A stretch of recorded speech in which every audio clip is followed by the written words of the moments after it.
Nuwun para miyarsa, ngaturaken pambagyo kawilujengan. Mugi panjenengan sedaya dalasan kulawarga tansah manggih widakdo. Sugeng pepanggihan malih kaliyan kula Slamet prasaja wonten ing acara waosan cariyos cekak. Wekdal menika sampun sumadyo ngaturaken waosan cariyos kanthi irah-irahan Wedi Ayang-ayang. Seratanipun Dati S. Budiman ingkang kapacak wonten ing Cerita Cekak kalawarti panyebar semangat nomor 13 tanggal 29 Maret 2020. Mugi atur waosan cariyos menika katampi kanthi renaning penggalih. Sugeng midhangetaken.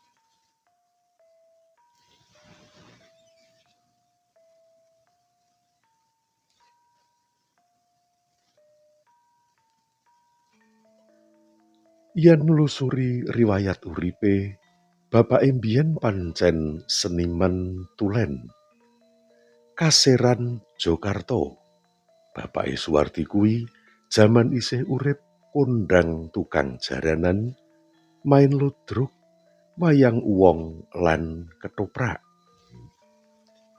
Kejaba iku uga demen nggambar layar terop. Penggautan gambar kuwi ditekuni tumekane tuwa sakwise ora bisa njoget lan ora pantes didhapuk maneh. Nanging kesenengan ing seni terus dilakoni kanthi gawe grup jedor solawat lan cokekan ing omahe. Omah sing saiki dipanggoni Suwardi sak anak bojone. Seniman lan budayawan sejati tenan Suwardi Pak Kaseran kuwi. Padunung desa Ketanon meh kabeh ngakoni. Dene yen saiki Suwardi sing nampa warisan nerusake kasenengane Suwardi bapake ya ora aneh. Lumrah. Suwardi dhewe kejaba kewarisan bondo donya uga darah seni tumurun ing awake.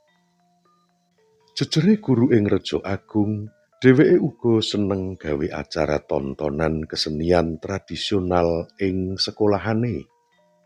Semono uga nalika dadi kepala sekolah ing Kedung Waru. Saben pengetan Hari Besar Nasional ajeg gawe tontonan ing plataran sekolahane. Ora nganggo wragat duwite negara, nanging Suwardi sing ikhlas cucul wragat. Opor bebek, tuna opor bathi awake dhewek. Tinimbang kalah orang, aluwung kalah uang, prinsipe. Isin yen nganti mburu seneng banjur korupsi. Mula sakwise pirembugan karo wali murid lan komite bab kegiatan lan wragat, yen ana kekurangane dana sing nutup Suwardi. Orang gepok senggol dana bos saka pamarentah.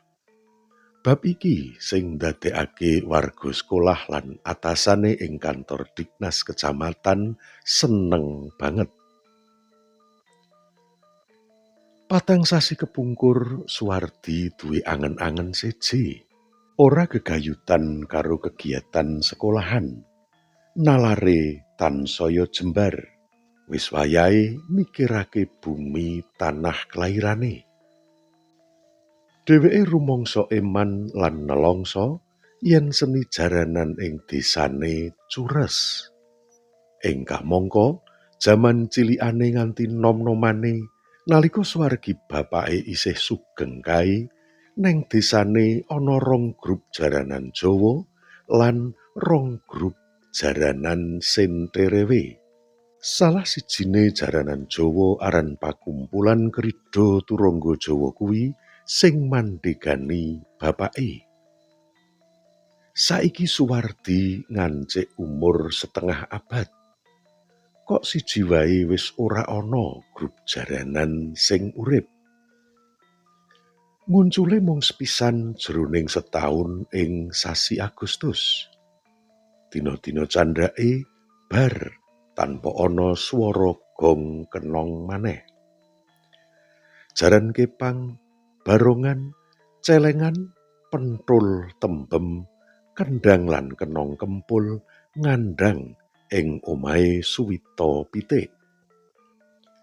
Mesthi wae piranti seni kuwi yen ora dienggo, apa maneh ora kerumat, bisa amoh kepangan jaman lan umur. Jagane pambiyantune pamarentah dadak ngajokne proposal sing njlimet. Kejaba butuh wektu suwi, ngenteni jawaban uga durung karuwan oleh kasil. Siji tekade Suwardi, kesenian ing desane kudu urip.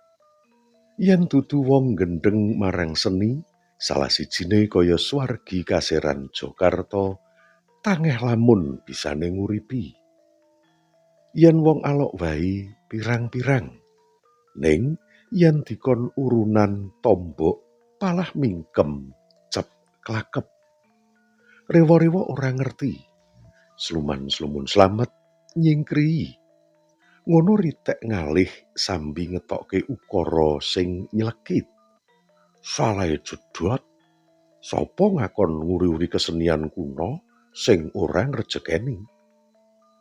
Banjur ana sing ngegongi ngene, "Mbok luwung nggo buka warkop ae, sumbut." Sijine ngimbuhi, "Jaman digital kok ngopeni kepang lan wesinayang." Suwardi ora ngrewes blas unine wong-wong sing ora demen jaranan. Wong akeh kuwi rena-rena. Tekade wis gembleng arep nguripi grup jaranan tanpa pamrih. Krentek lan niyate kuwi dek kapan kae wis dirembug karo Daryati bojone. Wadon sing dadi kepala TK Dharma Wanita kuwi sarujuk. Siaga diri sawega gati dadi juru masak yen dong latihan jaranan neng platarane sing pancen jembar kuwi. Entuk panjurung bojo tansaya gumregut angen-angene Suwardi. Duit tabungan sing ana bank diitung cukup yen kanggo ngeragati grup jaranan. Anak loro sing barep wis dines dadi guru SMA lan ragile isih kuliah semester akhir. Budidayane ingon-ingon lele wis kenek dijagakne ngeragati kuliahe Danang anak ragile nganti lulus. Gajine lan asile ngingu iwak grameh wis turah kanggo ngopeni grup jaranan Jawa sing diidam-idamake. Seneng kuwi larang regane. Tekad nerusake darah seni lan ngleluri kabudayan Jawa ora ketang mung nguripi pakumpulan seni jaranan, wis klebu klungsu-klungsu waton udu. Sing kudu dianyari sandangan lan udeng, Bu. Suwal kombor lan jarit kudu seragam lan njawani tenan. Mathuk kuwi, Pak. Daryati aweh panyengkuyung, kiraku sing luwih wigati nglumpukne para pelatih sik. Suwardi mantuk-mantuk. Pamikirane bojone jian jempol tenan. Cocok karo angen-angene. Jibles, bener, Bu. Aku wis ngitung enek wong telu. Papat ding. Kang Sukono Katul, Pak Raji Jombor lan Pak Tambir. Sijine Mbah Tarso. Loh, Pak Tambir kae prayo tukang gambuh. Liyane sik enek to, Pak? Dudu Tambir gambuh, Bu. Kae lho, sing omahe etane Pak Lurah mantan. Pak Tambir sing lek mlaku gila-gilo. Walah, kae Pak Warno Tambir. Iya, apik, Pak. Gek ndang diundang mrene para senior kuwi dijak rembugan. Rindik asu digitik. Petung karo bojo wae ora nganti 15 menit sambi rokokan wis rampung. Ora bertele-tele kaya yen rembugan bareng wong akeh. Adate yen rembugan karo wong akeh kuwi uga akeh panemu. Mung eyel-eyelan rebut bener. Kakehan pertimbangan sing sejatine ora perlu. Pintere mung udu rembug. Bebasane kakehan gluduk ora udan. Rancangan ngundang para seniman senior jaranan Jawa ing desane wis tarik-tarik. Semono uga ngengrengan sing arep dirembug wis dicathet Suwardi ing HP-ne. Malah jenenge grup uga wis dirancang. Terus nalurekne jeneng pakumpulan jaranan bapake mung diowahi panulise. Jeneng pakumpulan jaranan lawas kuwi wis dadi trademark lan duwe pandemen para sepuh ing desane. Mula kudu diterusake. Suwardi isih kelingan nganti saiki. Nalika isih SMP kae, pakumpulan jaranane bapake, tulisane pakumpulan Krido Turunggu Jowo. Sok yen angen-angene dadi kanyatan, bakal diganti tulisan model saiki. Paguyuban Krida Turangga Jawi. Yen wis padha sarujuk latihan, sok ngundang Pak Kanilung Lor Kali piye, Bu? Kanilung kuwi tokoh jaranan Jawa. Omahe Batang Saren, pernahe Lor Kali saka omahe Suwardi. Bojone Suwardi apal banget karo tukang jaran najan saka njaba desane. Daryati kerep ngajak anake sing cilik dhewe lan mbakyune Ipe ndeleng jaranan. Ora mikir gengsi lan isin-isinan. Butuhe atine seneng. Yen dina libur ngono kae, ndeloke rada esuk sak bubare masak. Dene yen pas hari kerja ajeg bakdo asar, dheweke budal ndelok nganti bar barongan metu. Malah saking senenge ndeloke nganti wayah kenduren. Mergo dagelane padha metu gawe guyon. Kabeh paraga metu ngubengi ambeng kanthi jejogedan. Dina terus lumaku manut jantrane lan nut lakune srengenge. Ngancik minggu kapindho durung ana tanda-tanda Suwardi ngundang senior lan pelatih jaranan kaya sing dirancang sekawit. Penggawean dinese ngudhukake dheweke disiplin nyambut gawe. Maklum, dadi kepala sekolah SD saiki luwih repot. Kejaba nekani rapat dinas uga ngatur lan ngulawentrah sekolah saisine. Sarta palapuran sing sakdeg saknyet tur kudu bener. Ngono maneh kadang kala isih menyang kantor desa, merga Suwardi kuwi ketua lembaga pemberdayaan masyarakat desa utawa LPMD. Bola-bali ditakoni lan dielingne bojone bab rencana ngundang tokoh jaranan Jawa ing desane, Suwardi pijer semaya wae. Ngepasi nekani ulemane Kasdi kampret, ndilalah kepethuk Sukono katul. Suwardi nyedhaki lungguhe Sukono lan bisa nyeritakake karepe ing sela-selane swara sound system sing muni gending tayub tulung agungan. Sae sanget niku Pak Guru. Kula siap ndukung. Pun, beres. Kula sing nyanjangi tiang-tiang. Mboten sedaya tiyang kok Pak Sukono. Mung tertentu mawon. Para senior riyin. Siap Pak Guru. Pasrahne kula mawon. Tiang 6 napa 8. Teng desa mriki kathah tokohe jaranan, utamane para pelatihe Pak Sukono. Piwelinge Suwardi sadurunge kekarone salaman pepisahan mulih. Kanggone Sukono katul golek tukang jaran lan pelatihe ora angel. Najan wis sepuh nanging jiwa senine isih terus mili bareng getihé. Mula rancangane Suwardi kuwi ditampa kanthi seneng banjur diomongne kanca sesama seniman jaranan Jawa. Liya dina Setu sore, Suwardi lungguhan ning lincak cedhak blumbang grameh kidul omah. Rokokan kedal kedul.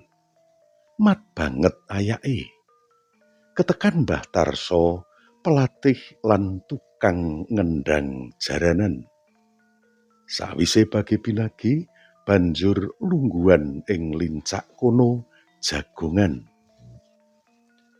Kula mireng Mas Guru ajeng ngopeni jaranan. Napa leres? Ujug-ujug Mbah Tarso nelesihne. Iki mesti wis dikandhani Sukono. Leres, Mbah. Kula dereng kober sowan dalem mrika, jenengan sampun dugi mriki. Nggih, matur nuwun. Suwardi nyicil ayem atine. Tokoh sing diarep-arep teka mara dhewe nyuwun dukungan lan pangestune, Mbah. Inggih, gampil. Mbah Tarso unjal ambegan sadurunge neruske ukarane. Swargi bapake Mas Guru niku riyen salah setunggal tokoh jaranan ing desa mriki. Sabarakan kalih kula. Swargi kang kaseran barong nganti dadi kula sing ngendhangi sak rampunge. Suwardi meneng migatekake dawuhe Mbah Tarso. Nambahi mongkok atine Suwardi mergo Mbah Tarso isih kelingan lelabuhane bapake. Yen sakniki Mas Guru neruske kiprahe kang kaseran Jakarta niku klebet jempolan. Saestu. Yen dudu awake dhewe sinten malih. Lare nom-nom sakniki pun isin joget jaranan. Dianggep kuno. Enggih ta? Suwardi mantuk. Ana esem tipis ing eseme Suwardi. Bombong, mongkok lan dadi motivasi anggone nguripi jaranan tansaya kandel. Mbah Tarso mbenakake lungguhe lan rada mepet lungguhe Suwardi. Sinambi nyawang Guru Suwardi unine Mbah Tarso lirih ngene. Mas Guru sampun menggalih saestu. Diitung untung rugine. Sampun ngertos modele tukang jaran sakniki dereng. Telung pitakonan sing ora dinyono Guru Suwardi merlokake wangsulan kang ora gampang. Nyatane Suwardi ora perlu mumet mikir wangsulan. Mbah Tarso wis njlentrehne maksud pitakone. Jaranan jaman kula lan swargi kang kaseran niku yen dibandingake jaman sakniki benten tebih Mas Guru. Jaman riyen cetha anggotane kumpulan niku pinten. Sinten mawon sing joget, sinten mawon sing nabuhi lan sinten juru gambuhe. Wekdal latihan nggih cetha, sinten mawon sing dugi lan sing maraga. Ketawise sakniki mboten ngoten. Angel mbedakne sing joget lan sing mung dugi wong tok. Kula malah remen yen sing dugi kathah Mbah So, ketawis guyub. Ngrungu wangsulane Guru Suwardi, Mbah Tarso mantuk-mantuk kinanthi esem sepo. Wusana Mbah Tarsa ora nerusake ukara wejangane, awit Suwardi sajake durung mudheng karepe malah wis munggel sajak ngerti-ngertiya sing dikarepake Mbah Tarsa. Bubar nyeruput sisa teh ing gelase, Mbah Tarsa pamitan mulih. Ninggal pesen siyaga ngguyubi yen diperlokake tenagane ing kumpulan jaranan mau. Langit sore wiwit ketutupan mega klawu. Sedhela maneh srengenge angslup ing sisih kulon ketutupan Gunung Bolo. Candhi ala abang semburat ngebaki langit agawe tansaya endahe sesawangan barengi amblese cahya srengenge mapak wektu maghrib. Sarwa kebeneran maneh. Minggu esuk nalika Suwardi mlaku-mlaku kepethuk Jombor neng pinggir sawah. Intine Jombor ngabari yen jaranan saiki kuwi ragate akeh banget. Dudu kanggo sandangan lan ubo rampe tontonan. Nanging jatah mangan wektu latihan lan tanggapan. Jari Jombor ngene, sekawit anggotane wong 20. Nanging saben mangan dicepaki 50 piring sih kurang. Isa uga butuh 75 piring. Merga sing teka sekitar 3/4 anggota. Lah, kanca-kanca sing neng grup WA dikontak kabeh. Mongko mangan ping pindho. Suwardi rada njumblak. Kae jaranane Jiyanto, Taruna Turangga Muda Etan Kali pedhot. Jaranan Campursari Turangga Safitri Jaya ya endi kabare? Jardut Kudaraya Birawa wis ora kocap. Kuwi kabeh bose wong tenanan, ora bahen-bahen. Pedhot Mas Guru, pedhot. Kuwi mung conto. Legek Guru Suwardi. Dipikir bener kandhane Jombor. Kondange jaranan mung sawetara. Viral njur bubar. Ngrungu kandhane Jombor lan Mbah Tarsa winginane kae, Suwardi mikir-mikir. Kudu mikir ping 17 maneh. Diitung, diwiwir-wiwir. Pikiran lan atine uber-uberan, playon kaya jaran ndegar-ndegar. Tanpa rembugan karo Daryati, Suwardi mutusake wurung ngopeni grup jaranan. Salin niat, sebagian bandane arep disedekahne masjid lan anak yatim wae.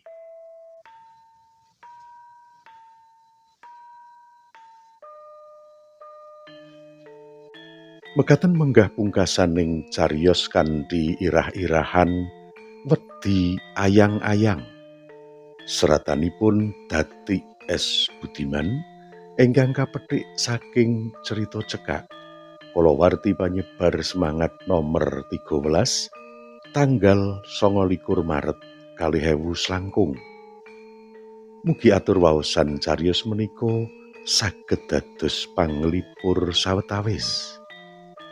Kula nyuwun gunging samudra pangaksama awit sedaya kekirangan dalah kalepatan anggen kula ngaturaken waosan cariyos menika. Ing wasana kula nyuwun pamit ngantos pinanggih malih wonten ing waosan cariyos sanesipun. Mugi rahayu ingkang tansah pinanggih. Nuwun, nuwun, matur nuwun.